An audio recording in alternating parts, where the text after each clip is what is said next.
अस्माकं भोज्यविदा मनूनां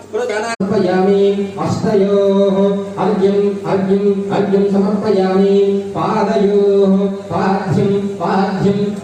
समर्पयामि मुखे शुद्ध आचमनीयं समर्पयामि ओम आभविष्यामया महत्तानवोर्धेनागन महेरणाय चक्षुते यावश्यमतमोरसः तस्य गाधयते अनः अशतीर्ममातरः तस्मै अरङ्गमेमव वत्सक्षयायुधन्वद आपो अर्धनेदाजनः श्रीमन्महागणाधिपतये नमः शुद्धोदकेन स्नानं समर्पयामि स्नानानन्तरं शुद्ध आचमनीयं समर्पयामि अतः चामृतं शैलाञ्च करिष्ये